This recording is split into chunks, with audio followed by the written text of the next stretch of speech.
Hello दोस्तों, GS classes में आप सबका स्वागत है। तो आज हम पढ़ेंगे पाचन तंत्र के कुछ क्वेश्चन जो बच गए हैं वो आज हम डिस्कस करेंगे।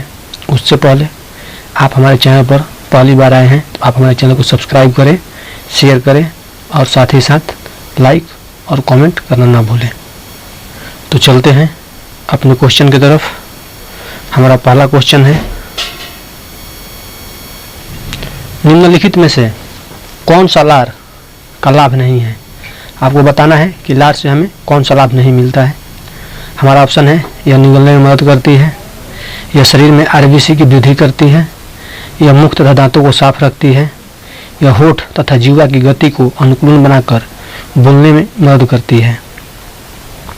जैसा कि आप सबको पता है कि यह निगलने में मदद करती है, यह सही है।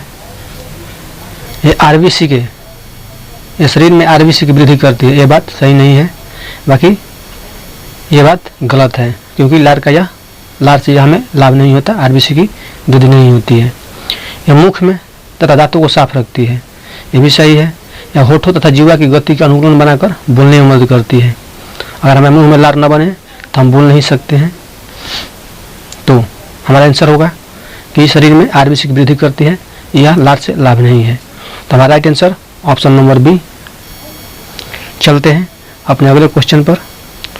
हमारा अगला क्वेश्चन है, लार किसके पाचन में मदद करती है। आपको बताना है कि लार किसके पाचन में मदद करती है। हमारा ऑप्शन है वसा, स्टार्च, प्रोटीन, विटामिन। जैसा कि आप सबको पता है कि लार स्टार्च के पाचन में मदद करती है। लार में एक एंजाइम होता है एमाइलेज, जो स्टार्च को माल्टोज में तोड़ता है। कौन सा एंजाइम होता है? एमाइलेज होता है, जो स्टार्च को माल्टोज में तोड़ता कर पाचन करता है। तो हमारा राइट आंसर होगा कि लार किसके पाचन में मदद करती है, तो स्टार्च का, यानी ऑप्शन नंबर बी हमारा राइट आंसर है। चलते हैं अपने अगले क्वेश्चन पर। हमारा अगला क्वेश्चन है, निम्नलिखित में से कौन सा एंजाइम लार में पाया जाता है। आपको बताना है कि लार में कौन सा एंजाइम पाया जाता है। हमारा ऑप्शन है लैक्टोज, डाइस्टेज, सुक्रोज, टायलिन। तो जैसा कि लार में एमाइलेज भी होता है जो स्टार्च को माल्टोज में तोड़ता है, और साथ ही साथ टायलिन भी होता है। तो ऑप्शन में हमारा एमाइलेज नहीं है, टायलिन है, तो टायलिन हमारा राइट आंसर होगा।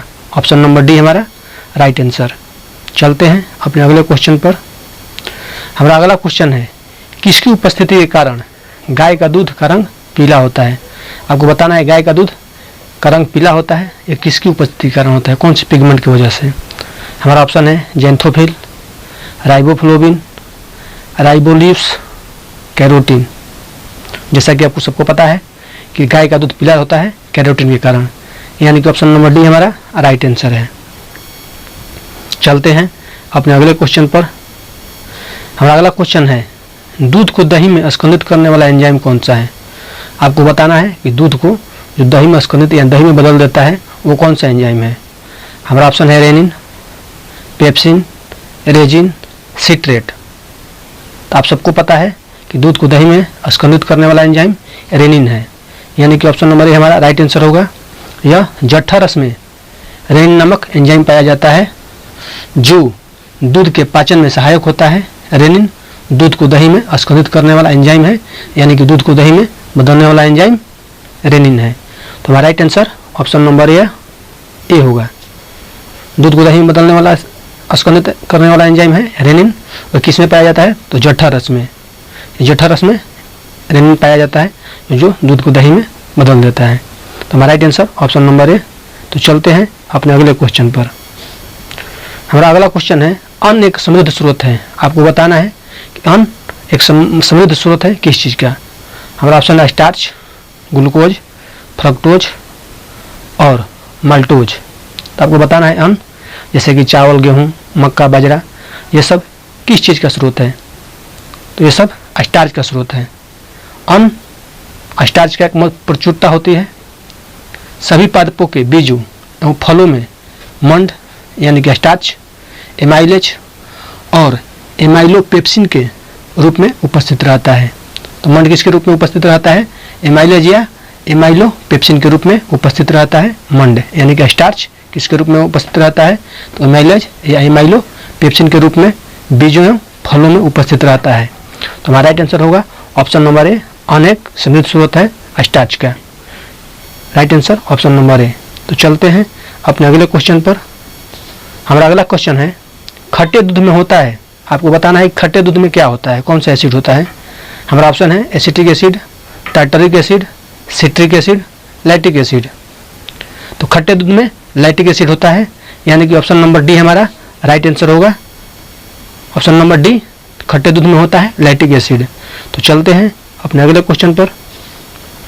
हमारा अगला क्वेश्चन है, निम्नलिखित में से किसको आरबीसी का कब्रिस्तान कहा जाता है।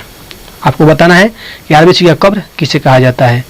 हमारा ऑप्शन है यकृत, प्लीहा, मस्तिष्क, हृदय। तो आरबीसी का कब्रिस्तान प्लीहा को कहा जाता है।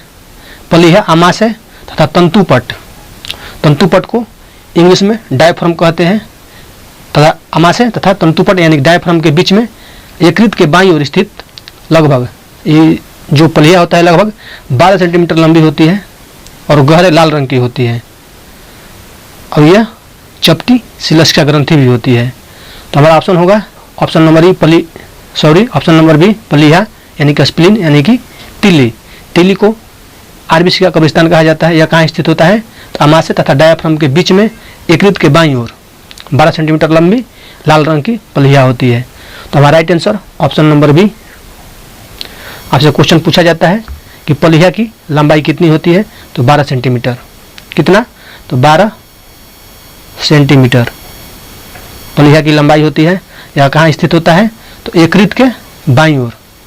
यकृत के बाईं ओर कहाँ, तो आमाशय तथा डायफ्राम के बीच में। तो हमारा राइट आंसर प्लीहा। चलते हैं अपने अगले क्वेश्चन पर। हमारा अगला क्वेश्चन है, मानव शरीर का सबसे बड़ा अंग कौन सा है। हमारा ऑप्शन है हृदय, मस्तिष्क, यकृत, गुर्दा। आपको बताना है कि मानव अंग का सबसे बड़ा अंग कौन सा है। तो मानव अंग का सबसे बड़ा अंग यकृत है। ऑप्शन के हिसाब से हमारा यकृत आंसर होगा। और यह क्वेश्चन यहाँ से आपसे पूछा जाए कि मानव शरीर के आंतरिक सबसे बड़ा अंग कौन सा होगा, तो यकृत होगा। और सबसे मानव का सबसे बड़ा अंग स्किन होता है, यानी कि चमड़ा होता है, चमड़ी, ऊपर का चमड़ी जो होता है स्किन, वो सबसे बड़ा अंग है। ये ऑप्शन के हिसाब से यकृत होगा, क्योंकि यह मानव शरीर का आंतरिक सबसे बड़ा अंग है, यानी कि अंदर। तो हमारा राइट आंसर यकृत होगा। चलते हैं अपने अगले क्वेश्चन पर। हमारा अगला क्वेश्चन है, भोजन को नली से होते हुए ढकेलने के लिए नाल की मांसपेशियों के स्तर में लयबद्ध संकुचन को क्या कहते हैं। जो हमारे भोजन को नली से होते हुए ढकेलने के लिए नाल की मांसपेशियों के स्तर पर लयबद्ध संकुचन को क्या कहते हैं। हमारा ऑप्शन है कर्माकुंचन, सरलीकरण, बिंदुस्राव। कोई विकल्प सही नहीं है। तो आपको बताना है कि जो हमारे नल भोजन नाल में जो भोजन ढकेलने का काम मांसपेशियों के स्तर में लयबद्ध संकुचन होता है, उसे क्या कहते हैं। तो हमारे शरीर में भोजन नली कर्माकुंचन विधि से अंदर जाता है। तो हमारा राइट आंसर क्या होगा, कर्माकुंचन, यानी कि ऑप्शन नंबर ए हमारा राइट आंसर होगा, कर्माकुंचन। चलते हैं अपने अगले क्वेश्चन पर। हमारा अगला क्वेश्चन है, निम्नलिखित में से कौन सा एक किसी भी पाचक एंजाइम का श्रावण नहीं करता है। आपको बताना है कि कौन पाचक एंजाइम का श्रावण नहीं करता है। हमारा ऑप्शन है यकृत, लार ग्रंथि, क्षुद्रांत की ग्रंथियाँ, अग्नाशय। क्षुद्रांत ये छोटी आंत का भाग है। तो आपको बताना है इनमें से कौन सा अंग है जो पाचक एंजाइम श्रावण नहीं करता है। तो क्षुद्रांत करता है, छोटी आंत में पाचन एंजाइम निकलता है, और लार में भी अग्नाशय भी निकलता है पाचक एंजाइम, और यकृत नहीं निकलता है। यकृत किसी भी पाचक एंजाइम का श्रावण नहीं करता है। पित्त का लगातार श्रावण यकृत का प्रमुख कार्य है। पित्त में पाचक एंजाइम नहीं होता है, पित्त एक पाचक एंजाइम नहीं है, फिर भी यह पाचन में विशेषतः वसा पाचन का महत्वपूर्ण योगदान यानी महत्वपूर्ण भाग लेता है। तो यकृत से जो पित्त निकलता है वो पाचक एंजाइम नहीं है, कि फिर भी वह वसा को पाचक में सहायता करता है, यानी कि महत्वपूर्ण भूमिका निभाता है वसा के पाचन में। तो हमारा राइट आंसर क्या होगा, यकृत, जो कि कोई भी पाचक एंजाइम श्रावण नहीं करता है। यकृत से सिर्फ पित्त निकलता है, और पित्त एक पाचक एंजाइम नहीं है, फिर भी वह वसा के पाचन में सहायक है। तो हमारा right answer option number A होगा, जो कि पाचक एंजाइम स्रावित नहीं करता है। तो चलते हैं अपने अगले क्वेश्चन पर। हमारा अगला क्वेश्चन है, अस्थियों और दांतों में मौजूद रासायनिक द्रव्य कौन सा है। आपको बताना है हमारे दांत और अस्थि जो हड्डी होती है उसमें मौजूद रासायनिक द्रव्य कौन सा है। हमारा ऑप्शन है calcium phosphate, calcium chloride, calcium sulphate, calcium borate. तो आपको बताना है कि अस्थियों और दांतों में मौजूद रासायनिक द्रव्य कौन सा है। तो अस्थियों और दांतों में मौजूद कैल्शियम फॉस्फेट होता है, यानी कि ऑप्शन नंबर ए हमारा राइट आंसर होगा। कैल्शियम फॉस्फेट हमारे अस्थियों और दांतों में मौजूद रासायनिक द्रव्य है। तो चलते हैं अपने अगले क्वेश्चन पर। हमारा अगला क्वेश्चन है, हमारे शरीर में ऊर्जा निम्न में से कौन देता है। हमारा ऑप्शन है विटामिन, जल, कार्बोहाइड्रेट, प्रोटीन। तो हमारे शरीर में ऊर्जा निम्न में से कौन देता है। तो कार्बोहाइड्रेट, जो कि जल्द ही कार्बोहाइड्रेट से ऊर्जा मिल जाता है, एनर्जी मिल जाता है, ताकत मिल जाता है। तो कार्बोहाइड्रेट हमारा राइट आंसर होगा। आपसे कभी कभी क्वेश्चन आता है, एक गिलास जल में कितना कैलोरी ऊर्जा मिलता है, एक गिलास पानी में कितना किलो कैलोरी ऊर्जा मिलता है। तो हमारा आंसर होगा 0, क्योंकि पानी से कोई भी कैलोरी नहीं मिलती है, कोई भी ऊर्जा नहीं मिलती है। तो हमारा राइट आंसर क्या होगा, कार्बोहाइड्रेट। लेकिन जल पीने से फुर्ती आती है, इसलिए क्योंकि हम जल पीते हैं तो उसमें ऑक्सीजन होती है। ऑक्सीजन का मात्रा हमारे शरीर में पर्याप्त रूप से मिल जाता है, जिससे हमें पानी पीने से जल पीने से हमारे शरीर में फुर्ती महसूस होती है, क्योंकि जल में ऑक्सीजन होती है, इसीलिए हमें फुर्ती मिलती है। जल में कोई कैलोरी ऊर्जा नहीं मिलती है। तो हमारा क्वेश्चन है कि हमारे शरीर में ऊर्जा निम्न से कौन देता है। तो कार्बोहाइड्रेट। तो चलते हैं अपने अगले क्वेश्चन पर। हमारा अगला क्वेश्चन है, मानव शरीर में अपनी अधिकांश ऊर्जा वनस्पति भोजन से किस रूप में प्राप्त करता है। आपको बताना है कि मानव शरीर अपना अधिकांश ऊर्जा वनस्पति भोजन से किस रूप में प्राप्त करता है। हमारा ऑप्शन है प्रोटीन, खनिज, विटामिन, कार्बोहाइड्रेट। तो हमारा शरीर अपनी अधिकांश ऊर्जा कार्बोहाइड्रेट से प्राप्त करता है, यानी कि ऑप्शन नंबर डी हमारा राइट आंसर होगा। कार्बोहाइड्रेट से हमारे शरीर अधिकांशतः ऊर्जा प्राप्त करती है। Right answer option number D. चलते हैं अपने अगले क्वेश्चन पर। हमारा अगला क्वेश्चन है, कार्बोहाइड्रेट के अलावा हमारे आहार में ऊर्जा का एक प्रमुख स्रोत कौन सा है। और हमारा ऑप्शन है प्रोटीन, वसा, खनिज, विटामिन। तो आपको बताना है कार्बोहाइड्रेट के अलावा हमारे आहार में ऊर्जा का एक प्रमुख स्रोत कौन सा है। तो कार्बोहाइड्रेट जो है वो एक त्वरित ऊर्जा है, यानी कि क्विक एनर्जी के लिए प्रयोग किया जाता है, जो तत्काल ऊर्जा देती है। और वसा है वह दीर्घ अवधि के रूप में ऊर्जा के रूप में प्रयोग किया जाता है। जो वसा है दीर्घ अवधि के लिए रहता है, लेकिन कार्बोहाइड्रेट है वो हमारे शरीर में तत्कालिक ऊर्जा के लिए जाना जाता है, जो एथलीट और खिलाड़ी को दिया जाता है, क्योंकि उसे तत्काल ऊर्जा की आवश्यकता होती है। और जो वसा है हमारे शरीर में दीर्घ अवधि के लिए, यानी लंबे समय के लिए ऊर्जा प्रदान करता है। तो हमारा राइट आंसर क्या होगा, वसा, यानी कि ऑप्शन नंबर बी हमारा राइट आंसर है। चलते हैं अपने अगले क्वेश्चन पर। हमारा अगला क्वेश्चन है, एक एथलीट या खिलाड़ी को निम्नलिखित में से किससे शीघ्र और अधिक मात्रा में ऊर्जा मिल सकती है। हमारा ऑप्शन है प्रोटीन, कार्बोहाइड्रेट, वसा, विटामिन। जैसा कि हम पिछले क्वेश्चन पे ही डिस्कस कर चुके हैं कि कार्बोहाइड्रेट जो है वो एक खिलाड़ी को या एथलीट को शीघ्र और अधिक मात्रा में ऊर्जा देती है। कार्बोहाइड्रेट जो है तत्कालिक ऊर्जा के लिए काम में आता है, और वसा दीर्घ अवधि के लिए। जो वसा है लंबे समय के लिए हमें एनर्जी देती है, और कार्बोहाइड्रेट तत्काल एनर्जी के लिए जाना जाता है, जिसे यह खिलाड़ी या एथलीट को दिया जाता है अधिक मात्रा में या शीघ्र मतलब जल्द ही ऊर्जा किससे मिलती है, तो कार्बोहाइड्रेट से। तो हमारा right answer option number B होगा। चलते हैं अपने अगले क्वेश्चन पर।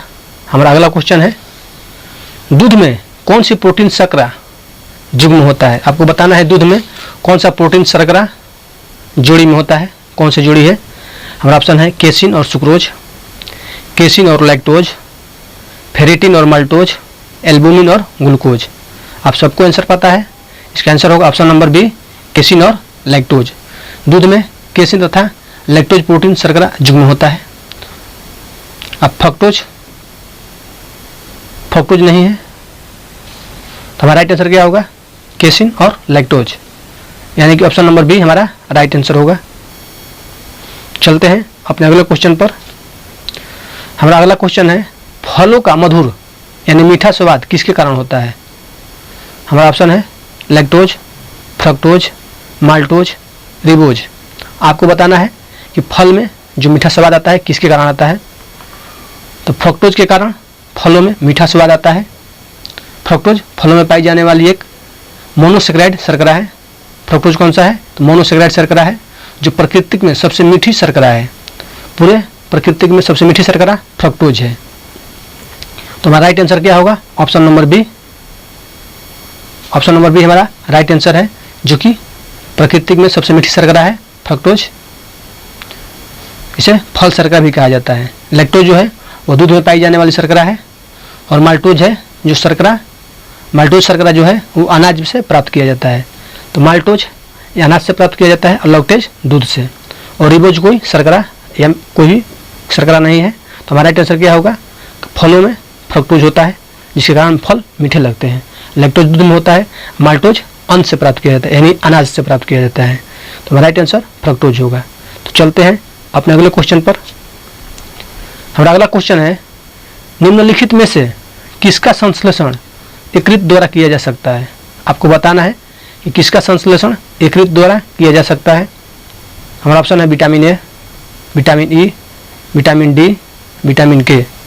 आपको बताना है कि किसका संश्लेषण यकृत द्वारा किया जाता है। तो हमारा राइट आंसर क्या होगा, option number A, vitamin A. Vitamin A यकृत द्वारा संश्लेषण किया जाता है। तो हमारा राइट आंसर विटामिन ए होगा, ऑप्शन नंबर ए। तो चलते हैं अपने अगले क्वेश्चन पर। हमारा अगला क्वेश्चन है निम्नलिखित में से कौन सी सबसे मीठी शर्करा है। आपको बताना है कि सबसे मीठी शर्करा कौन सी है। हमारा ऑप्शन है माल्टोज, ग्लूकोज, फ्रक्टोज, लैक्टोज। आप सबको पता है कि सबसे मीठी शर्करा कौन सी है, तो फ्रक्टोज है, यानी कि ऑप्शन नंबर सी। पूरी प्राकृतिक में सबसे मीठी शर्करा फ्रक्टोज है। हमारा आंसर होगा ऑप्शन नंबर सी। तो चलते हैं अपने अगले क्वेश्चन पर। हमारा अगला क्वेश्चन है निम्नलिखित में से सबसे मीठी शर्करा कौन सी है, यानी क्वेश्चन रिपीट हो चुका है। इसका आंसर होगा सबसे मीठी शर्करा फ्रक्टोज है, यानी कि ऑप्शन नंबर सी। चलते हैं अपने अगले क्वेश्चन पर। हमारा अगला क्वेश्चन है तंतु आहार में शामिल है। आपको बताना है कि तंतु आहार में शामिल है ग्लाइकोजन, प्रोटीन, सेल्यूलोज, वसा। आपको बताना है कि तंतु आहार में शामिल कौन सा है। तो तंतु आहार में शामिल है सेल्यूलोज, यानी कि ऑप्शन नंबर सी। सेल्यूलोज एक पॉलीसेकेराइड है जो ग्लूकोज का बना होता है। सेल्यूलोज एक पॉलीसेकेराइड है जो ग्लूकोज का बना होता है। यह तंतु आहार के रूप में लिया जाता है। सेल्यूलोज को तंतु आहार के रूप में लिया जाता है, परंतु इसके पाचन के लिए हमारे शरीर में जो एंजाइम चाहिए वो अनुपस्थित रहता है, यानी कि नहीं होता है। जो एंजाइम सेल्यूलोज का पाचन करती है हमारे शरीर में नहीं पाया जाता है, इसी के कारण हमारे शरीर में इसका पाचन नहीं हो पाता। तो हमारा राइट आंसर क्या होगा, cellulose, option number C. Cellulose को पाचन करने के लिए हमारे शरीर में कोई भी एंजाइम उपलब्ध नहीं है, यानी कि जो एंजाइम पाचन करता है वो हमारे शरीर में अनुपस्थित रहता है। तो हमारा राइट आंसर क्या होगा, सेल्यूलोज, जो तंतु आहार में शामिल है। तो चलते हैं अपने अगले क्वेश्चन पर। हमारे शरीर में त्वचा की सतह के नीचे मौजूद वसा किसके विरुद्ध अवरोधक का कार्य करती है। आपको बताना है कि हमारे शरीर की में जो त्वचा के सतह पर नीचे मौजूद वसा जो होती है वो किसके विरुद्ध अवरोधक का कार्य यानी रुकावट का कार्य करती है। हमारा ऑप्शन है शरीर से उष्मा की क्षति, शरीर से अनिवार्य द्रव्यों की क्षति, शरीर से लवण की क्षति, पर्यावरण से हानिकारक सूक्ष्म जीवों का प्रवेश।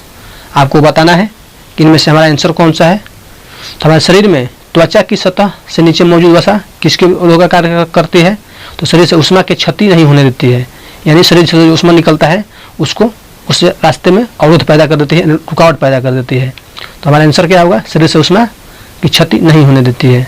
जो कार्य अवरोधक कार्य करती है वह क्षति नहीं होने देती है। तो हमारा राइट आंसर क्या होगा, ऑप्शन नंबर ए। हमारे शरीर से अनिवार्य द्रव्यों की क्षति, अनिवार्य जो द्रव होते हैं हमारे पसीने के माध्यम से निकलते हैं, इसमें कोई अवरोधक पैदा नहीं करती है। शरीर से लवण की क्षति, जो हमारे शरीर से पसीना निकलता है उसमें साथ साथ आयोडीन भी निकलता है, उससे भी रुकावट नहीं, अवरोधक पैदा नहीं करती है। और पर्यावरण से हानिकारक सूक्ष्म जीवों का प्रवेश ये भी नामुमकिन है। जो हमारे शरीर में जो छिद्र है उससे कोई भी जीवाणु प्रवेश नहीं होता है। तो हमारा राइट आंसर क्या होगा, ऑप्शन नंबर ए। शरीर से उष्मा की क्षति में अवरोधक का कार्य करती है। तो हमारा right answer option number A, शरीर से उष्मा की क्षति के विरुद्ध अवरोधक का कार्य करती है। तो हमारा right answer option number A. तो चलते हैं अपने अगले क्वेश्चन पर। हमारा अगला क्वेश्चन है, आयोडीन मान का प्रयोग किसका प्राकलन करने के लिए किया जाता है? आपको बताना है आयोडीन मान का प्रयोग किसका प्राकलन करने के लिए किया जाता है। हमारा ऑप्शन है तेल में हाइड्रोक्सिल समूह, तेल में क्षार तत्व, तेल में असंतृप्ति, तेल में कार्बोक्सिलिक समूह। आपको बताना है कि हमारा आंसर कौन सा है। तो आयोडीन मान का प्रयोग वसीय अम्लों में असंतृप्ति की मात्रा ज्ञात करने के लिए किया जाता है। किसकी मात्रा ज्ञात करने के लिए? अम्लों की असंतृप्ति, यानी तेल में असंतृप्ति की मात्रा ज्ञात करने के लिए किया जाता है, यानी कि ऑप्शन नंबर सी हमारा राइट आंसर होगा। चलते हैं अपने अगले क्वेश्चन पर। हमारा अगला क्वेश्चन है, मानव संदर्भ, सामान्य मानव के संदर्भ में निम्न कथनों पर विचार करें। अच्छा जी, हमारे कथन आ गया है। पहला कथन है, एचसीएल की मौजूदगी की अनुक्रिया के रूप में ग्रहणी से सिक्रेटिन उत्पन्न होती है। और दूसरा है, वसीय अम्लों की मौजूदगी की अनुक्रिया के रूप में क्षुद्रांत से एंट्रोग्लिसरॉल उत्पन्न होता है। आपको बताना है कि हमारा आंसर कौन सा है। हमारा ऑप्शन है केवल एक सत्य है, केवल दो सत्य है, दोनों सत्य है, कोई भी सत्य नहीं है। तो आपको बताना है सिक्रेटिन, जो सिक्रेटिन हार्मोन होता है वो श्रावण हार्मोन का श्रावण कायम की अम्लीयता से क्षुद्रांत द्वारा होती है। जो श्रावण होता है, सिक्रेटिन नामक हार्मोन का श्रावण होता है, वह कायम की अम्लीयता से प्रोत्साहित होता है, जो कि जठरीय श्रावण को रोकता है। और दूसरा है कि क्षुद्रांत से एस्ट्रोगन उत्पन्न होता है। ये भी बिल्कुल सही है, क्षुद्रांत द्वारा एंट्रोगेस्ट्रोन नामक हार्मोन का श्रावण होता है, यानी कि कथन हमारा दोनों सही है। ऑप्शन नंबर सी हमारा राइट आंसर होगा। ऑप्शन नंबर सी हमारा राइट आंसर, दोनों कथन सही है। हमारा क्वेश्चन है एचसीएल की मौजूदगी की अनुक्रिया के रूप में ग्रहणी से सिक्रेटिन उत्पन्न होती है, बिल्कुल सही है। वसीय अम्लों में मौजूदगी की अनुक्रिया के रूप में क्षुद्रांत से एंट्रोग्लिसरॉल उत्पन्न होता है, यह भी सही है। तो हमारा राइट आंसर एक और दो, यानी दोनों सही है। तो चलते हैं अपने अगले क्वेश्चन पर। हमारा अगला क्वेश्चन है, नाइट्रोजन किसका अनिवार्य घटक है? आपको बताना है कि नाइट्रोजन जो है वो किसका अनिवार्य घटक है। हमारा ऑप्शन है समस्त वसा, प्रोटीन, विटामिन, सभी कार्बोहाइड्रेट। आपको बताना है कि नाइट्रोजन किसका अनिवार्य घटक है। नाइट्रोजन किसका अनिवार्य घटक है?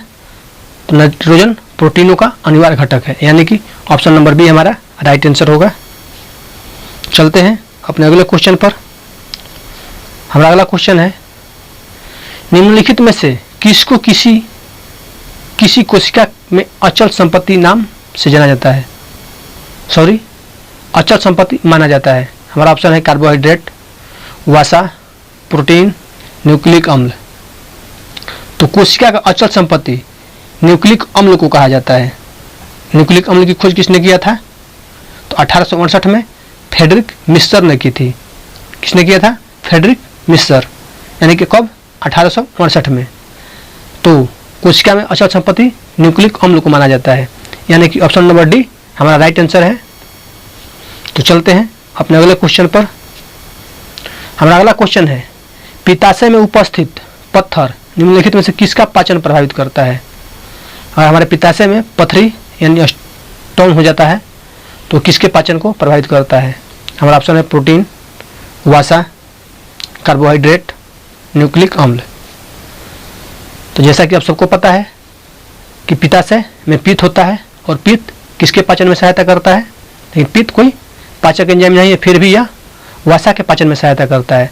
जब हमारे पित्ताशय में पथरी हो जाएगा तो वो वसा के पाचन को प्रभावित करेगा, यानी कि ऑप्शन नंबर बी हमारा राइट आंसर होगा। अगर पित्ताशय में पथरी हो जाता है तो यह वसा के पाचन का प्रभावित करता है। तो हमारा right answer option number B. तो चलते हैं अपने अगले क्वेश्चन पर। हमारा अगला क्वेश्चन है, नीचे दो कथन दिए गए हैं, एक है कथन, एक है अभिकथन। तो आपको बताना है कि इनमें से कौन सा सही है और कौन सा गलत है, या दोनों सही है या दोनों गलत है, आपको यही बताना है। हमारा ऑप्शन है, सॉरी क्वेश्चन है, मानव शरीर सेलुलोज के पाचन में असक्षम है।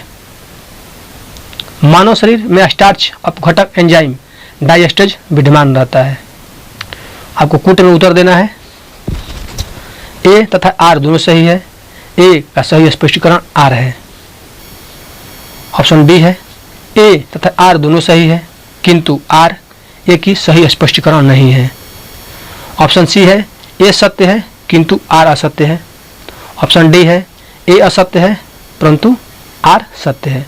आपको बताना है कि इनमें से कौन सा सही है। तो मानव शरीर सेलुलोज के पाचन में असक्षम है, बिल्कुल सही है कि मानव शरीर सेलुलोज के पाचन में असक्षम है, यानी कि सेलुलोज का पाचन हमारे शरीर में नहीं होता है, क्योंकि सेलुलोज को पचाने के लिए हमारे शरीर में कोई भी एंजाइम उपलब्ध नहीं है। तो मनुष्य के पाचन तंत्र में सेलुलोज को पचाने वाला एंजाइम नहीं पाए जाते हैं, परंतु स्टार्च अपघटक एंजाइम लारिए डाइएस्टेज जो स्टार्च को माल्टोज में तोड़ता है, यह मनुष्य के लार में भी पाया जाता है, परंतु डाइएस्टेज की वजह से सेलुलोज का पाचन नहीं होता है। तो इसलिए हमारा पहला कथन सही है और दूसरा कथन सही है, लेकिन दूसरे की व्याख्या नहीं करती है। तो हमारा राइट आंसर क्या होगा, देखते हैं। ए तथा आर दोनों सही है लेकिन व्याख्या नहीं कर रहा है। तो हमारा राइट आंसर क्या होगा, ऑप्शन नंबर बी, ए तथा आर दोनों सही है किंतु आर ए की सही स्पष्टीकरण नहीं है। तो ऑप्शन नंबर बी हमारा राइट आंसर होगा। ऑप्शन नंबर बी हमारा राइट आंसर, ए तथा आर दोनों सही है परंतु ए आर ए की सही स्पष्टीकरण नहीं है। हमारे मानव शरीर में सेलुलोज का पाचन में असक्षम है, हमारे शरीर में सेलुलोज का पाचन नहीं होता है। तो चलते हैं अपने अगले क्वेश्चन पर। हमारा अगला क्वेश्चन है, प्रोटीन के पाचन में सहायक एंजाइम कौन सा है। आपको बताना है कि प्रोटीन का जो पाचन होता है उसमें सहायक एंजाइम कौन सा है। हमारा ऑप्शन है यूरिएज, सल्फेटेज, ट्रिप्सिन, प्रोटीएस। आपको बताना है कि प्रोटीन के पाचन में सहायक एंजाइम कौन सा है। तो प्रोटीन के पाचन में सहायक एंजाइम ट्रिप्सिन है, यानी कि ऑप्शन नंबर सी हमारा राइट आंसर। तो चलते हैं अपने अगले क्वेश्चन पर। हमारा अगला क्वेश्चन है, कथन और कारण दिया है। हमारे आहार के सभी प्रोटीनों का पाचन केवल क्षुद्रांत में होता है और कारण है अग्नाशय से प्रोटीन का पाचन करने वाले एंजाइम को क्षुद्रांत में छोड़ा जाता है। आपको बताना है इनमें से कौन सा गलत है और कौन सा सही है। हमारा ऑप्शन है ए तथा आर दोनों सही है, आर ए की सही स्पष्टीकरण है। ए और आर दोनों सही है और आर ए की सही स्पष्टीकरण नहीं है। ए सही है परंतु आर गलत है, ए गलत है परंतु आर सही है। आपको बताना है कि इनमें से कौन सा सही है और कौन सा गलत है। देखते हैं, हमारे आहार में सभी प्रोटीनों का पाचन केवल क्षुद्रांत में होता है। ये तो गलत है, क्योंकि हमारे शरीर में प्रोटीन का पाचन आमाशय से ही शुरू हो जाता है। तो आहार नाल में प्रोटीन का पाचन आमाशय से ही प्रारंभ हो जाता है, जिसके लिए जठर रस में पेप्सिन नामक एंजाइम भोजन को प्रोटीन को पेप्टोन में बदल देती है। जो पेप्सिन जठर रस में पाया जाता है वो भोजन में जो प्रोटीन होती है उसको पेप्टोन में बदल देता है। तो हमारा राइट आंसर क्या हो, यानी कि ये गलत हो गया। दूसरा देख रहे हैं कौन सा वही सही है या गलत। अग्नाशय से प्रोटीन का पाचन करने वाले एंजाइम को क्षुद्रांत में छोड़ा जाता है, ये बिल्कुल सही है। आमाशय के पश्चात जब भोजन ग्रहणी में पहुंचता है तो अग्नाशय द्वारा अग्नाशयी रस भोजन से जा मिलता है, जिससे प्रोटीन के पाचन के लिए ट्रिप्सिन नामक एंजाइम होता है जो कि प्रोटीन को पॉलीपेप्टाइड में परिवर्तित कर देता है। तो हमारा राइट आंसर क्या होगा, ए गलत है, आर सही है। ए गलत है, आर सही, यानी कि ऑप्शन नंबर डी हमारा राइट आंसर होगा। ए गलत है परंतु आर सही है। आप सबको पता है कि हमारे शरीर में प्रोटीन का पाचन कहाँ से प्रारंभ होता है, तो आमाशय से ही प्रारंभ हो जाता है। तो हमारा right answer option number D होगा। ए गलत है, आर सही है। चलते हैं अपने अगले क्वेश्चन पर। हमारा अगला क्वेश्चन है, कथन है, मानव शरीर में यकृत वसा के पाचन में महत्वपूर्ण भूमिका निभाता है। मानव शरीर में यकृत वसा के पाचन में महत्वपूर्ण भूमिका निभाता है और कारण है यकृत 2 महत्वपूर्ण वसा पाचक एंजाइम उत्पन्न करता है। आपको बताना है इनमें से कौन सा सही है और कौन सा गलत है। तो कथन है, मानव शरीर में यकृत वसा के पाचन में महत्वपूर्ण भूमिका निभाता है। बिल्कुल सही है। यकृत 2 महत्वपूर्ण वसा पाचक एंजाइम उत्पन्न करता है। ये बात गलत है, क्योंकि हमारा यकृत कोई भी पाचक एंजाइम श्रावण नहीं करता है, यानी स्रावित नहीं करता है। तो हमारा ये सही है और आर गलत है। तो देखते हैं ऑप्शन कौन सा है। पहला ऑप्शन है ए तथा आर दोनों सही है तथा आर एक की सही स्पष्ट सही कारण है। दूसरा कथन है, दूसरा ऑप्शन है ए तथा आर दोनों सही है परंतु आर एक की सही कारण नहीं है। हमारा तीसरा ऑप्शन है ए सही है परंतु आर गलत है। यही हमारा राइट आंसर है, ए सही है परंतु आर गलत है, क्योंकि हमारा यकृत कोई भी पाचक एंजाइम श्रावण नहीं करता है, लेकिन यकृत से जो पित्त निकलता है वह वसा के पाचक में सहायता करता है। तो हमारा राइट आंसर क्या होगा? ऑप्शन नंबर सी, ए सही है परंतु आर गलत है। ए सही है परंतु आर गलत है। यकृत जो है वसा पाचक एंजाइम उत्पन्न नहीं करता है। तो चलते हैं अपने अगले क्वेश्चन पर, और हमारा अगला क्वेश्चन है, यह भी कथन है, सामान्य मानव के संदर्भ में निम्नलिखित कथनों पर विचार कीजिए। यह क्वेश्चन रिपीट हो चुका है, यह क्वेश्चन पिछले भी डिस्कस कर चुके हैं। तो हमारा इसका HCl की मौजूदगी के अनुक्रिया के रूप में ग्रहणी से सिक्रेटिन उत्पन्न होती है। यह भी सही है। वसीय अम्लों की मौजूदगी की अनुक्रिया के रूप में क्षुद्रांश से एंड्रोस्टेरोन उत्पन्न होता है। यह भी सही है। तो हमारा राइट आंसर क्या होगा? ऑप्शन नंबर सी, दोनों सही है। दोनों सही है, सी। तो चलते हैं अपने अगले क्वेश्चन पर। आज का क्वेश्चन हमारा यही समाप्त हुआ। तो आज के लिए इतना ही। अगर आप हमारे चैनल पर पहली बार आए हैं तो आप हमारे चैनल को सब्सक्राइब करें, शेयर करें, लाइक करें और साथ ही साथ कमेंट करना न भूलें। थैंक्स।